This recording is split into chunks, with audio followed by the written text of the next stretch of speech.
یہ سل تو تھا، مانگو عطا کیا جائے گا۔ اللہ کے نبی فرمائیں گے یہ گنہگار لوگ ہیں، اے اللہ ان کی سفارش، اللہ رب العزت انہیں اجازت فرمائے گا، شفاعت کی انہیں اجازت فرمائے گا۔ پھر اس کے بعد میں اللہ تعالیٰ میدان محشر میں شفاعت کا جو ہے اس طرح سے اجازت فرمائے گا۔ اور یہاں حضرت دنیا میں شفاعت فرما رہے ہیں، یہاں کیا ہو رہا ہے؟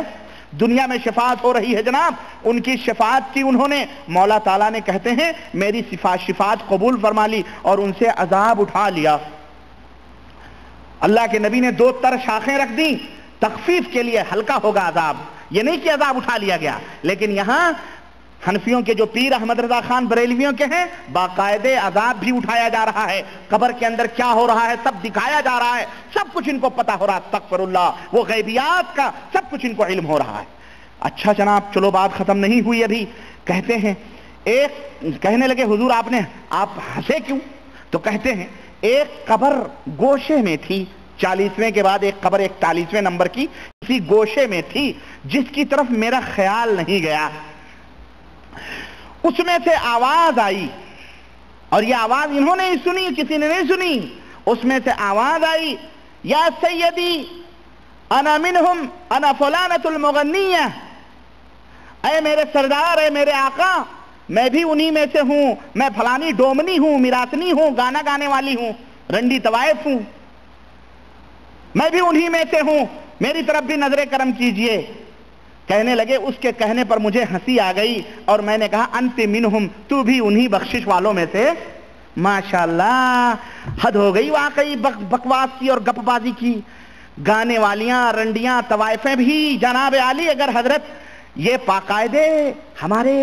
باقاعدے یہ ذہن دیا جا رہا ہے کہ یہ جو ہمارے ملکوں میں چکلوں پر طوائفیں ہیں نا، یہ بڑی نیاز فاتحہ دلاتی ہیں، ہاں ارے جناب عالی اگر بتیاں سلگا کے صبح حضرت کے نام کی 4 آنے 8 آنے کی، باقاعدہ اس میں اعلیٰ حضرت سے فتویٰ بھی پوچھا گیا ہے کہ اگر کوئی رنڈی فاتحہ دلانے کے لیے وہ کمائی استعمال کرے تو جائز ہی کہ نہیں؟ کہنے لگے اس طرح جائز نہیں ہے، تب رہا کسی سے قرض لے کر، میں تمہیں بتا دوں کبھی کوئی ٹی ٹی ایس کہہ دے کہ نہیں یہ گپ ہانک رہے ہیں ہمارے اعلیٰ حضرت کے اوپر کیا کہتے ہیں الزام لگا رہے ہیں، بڑی جلدی لوگ کہہ دیتے ہیں۔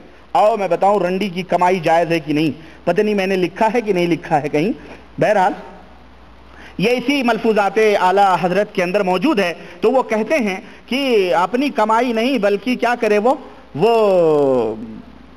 کسی سے قرض لے لے، اور قرض لینے کے بعد وہ نیاز اور فاتحہ کروا دے، یہ اس کے لیے حلال ہے۔ ہم نے کہا تو پھر وہ جمع کیسے کرے گی؟ وہ قرض جو دے گی آخرکار وہ قرض پورا کیسے کرے گی؟ کیسے کرے گی؟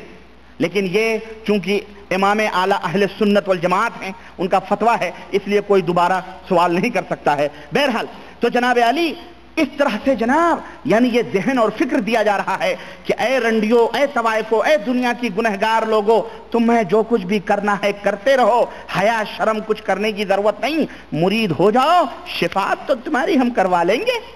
ہاں اسی لیے دیکھیں پیری مریدی کے جال بچھائے جا رہے ہیں، اور بچھا کر کے جناب علی خوب مریدیں بن رہی ہیں، طوائفیں بھی مرید ہیں بھائی، طوائفیں بھی۔ آپ کہو گے کہ جناب یہ کہاں کی بات ہے؟ آؤ جب بات آئی ہے تو ذرا اس گھر کا بھی تذکرہ کرتا چلوں۔ اگر ہم دیوبند سے سہارنپور نہ پہنچیں اور سہارنپور سے دیوبند نہ پہنچیں تو ہماری بات ختم نہ ہوگی۔ یہ بریلی کا گھرانہ تھا جہاں رنڈیاں بھی بخشائی جا رہی ہیں۔ ذرا اور آگے بڑھتے ہیں اور دیوبند پہنچتے ہیں، تذکرۃ الرشید یہ میرے ہاتھ میں ہے، اور حوالہ غلط ثابت کرنے پر جاؤ 4 آنے کا انعام، 54 انعام۔ سارے دیوبندی حضرات کو میرا چیلنج ہے، اور جتنے حنفی لوگ ہیں تمہارے انڈین، پاکستانی اور کیا کہتے ہیں بنگلہ دیشی، 54 انعام۔ کیوں؟ تمہارا ایمان 4 آنے بھر کا ہے، کیونکہ 3 تو تم نے شافعی مالکی حنبلی میں دیا ہوا ہے، 1/4 تمہارے پاس ہے، اس لیے 54 انعام دوں گا میں، اور جس دن پورا مومن ہو کے آؤ گے 1 روپیہ دے دیں گے، پھر تمہیں انعام دینے کی ضرورت ہمیں نہیں پڑے گی، تمہیں عرش والا انعام دے گا، اور وہ انعام ہوگا انشاءاللہ تبارک تعالی جنت الفردوس کا انعام ہوگا انشاءاللہ تعالی. تو ہم تمہیں کیا انعام دیں گے؟ آؤ ذرا، یہاں تو رنڈیاں معاف کرائی جا رہی ہیں. آؤ حیا اور شرم کا ایک ننگا ناچ دیوبند سہارنپور کے حویلی میں لے کے چلتے ہیں. وہاں کی خانقاہ کا تمہیں ہم مطالعہ کرواتے ہیں. شمس الدین صاحب آئیے. ہاں وہاں ہم تمہیں مطالعہ کرواتے ہیں، اور کس طرح سے جناب عالی جلد نمبر 2 اور صفحہ نمبر 442، جلد نمبر 2 اور صفحہ نمبر 242، صفحہ نمبر 242 میں یہ دیکھیں جناب عالی کیا ہو رہا ہے. 242 کہتے ہیں، 242 46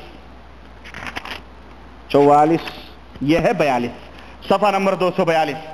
آؤ یہ دیوبند کا پیر کیا کر رہا ہے، اور دیوبند کے پیر کے حالات دیکھیں ذرا، یہ کیا گل کھلا رہے ہیں. کہتے ہیں ایک بار ارشاد فرمایا حافظ ضامن علی جلال آبادی، فرمایا کہ ضامن علی جلال آبادی تو توحید میں غرق رہتے تھے. جو بزرگ توحید میں غرق رہتے تھے. یہ ارشاد کس کا ہے؟ یہ ارشاد ہے سوانح قدوۃ العلماء. سنو، سوانح قدوۃ العلماء، زبدۃ الفقہاء، فخر المحدثین، قطب العالم حضرت اقدس مولانا الحاج الحافظ رشید احمد قدس سرہ تذکر رشید، حضرت الحاج مولانا تالیف محمد عاشق علی صاحب میرٹھی نور اللہ مرقدہ، ان کے قبر کو اللہ نور سے منور فرمائے. لکھا ہوا ہے ناشر مکتبہ شیخ زکریا. یہ جناب زکریا صاحب جنہوں نے فضائل اعمال تبلیغی نصاب لکھے ہیں، یہ ان کا مکتبے کا نام ہے. یہ ان کے مکتبے سے یہ کتاب چھپی ہوئی ہے زکریا صاحب کے. ہاں اس مفتی اسٹریٹ سہارنپور یو پی کی یہ کتاب ہے. تو اس کے اندر صفحہ نمبر جلد نمبر 2 صفحہ نمبر 242 پہ لکھتے ہیں کہ ایک بار ارشاد فرمایا رشید احمد صاحب گنگوہی نے کہ حافظ ضامن علی جلال آبادی کیونکہ سہارنپور میں ان کی رنڈیاں مرید تھیں. اب آپ تو نہیں نہ کہہ سکتے کہ رنڈیاں کیسے مرید ہوتی ہیں. جتنی رنڈیاں ہیں، دیکھیں بات بڑی کڑوی ہے لیکن موقع آیا ہے بول رہا ہوں، سب اہل سنت والجماعت ہیں. ٹی ٹی ایس، ہاں جتنی طوائفیں رنڈیاں ہیں سب اہل سنت ہیں. ہمارے ملکوں کی، چاہے وہ پاکستان کو، بنگلہ دیش کی، چاہے وہاں کی، سب جو مسلمان ہیں اپنے آپ کو کہتی ہیں نا، وہ سب ٹی ٹی ایس ہیں، اہل سنت ہیں. سنیں، اسی اور ان میں دیوبندی بھی ہیں. دیکھو کیوں کہتے ہیں حافظ جلال آبادی کی سہارنپور میں رنڈیاں مرید تھیں. ایک بار یہ سہارنپور میں کسی رنڈی کے مکان پر ٹھہرے ہوئے تھے.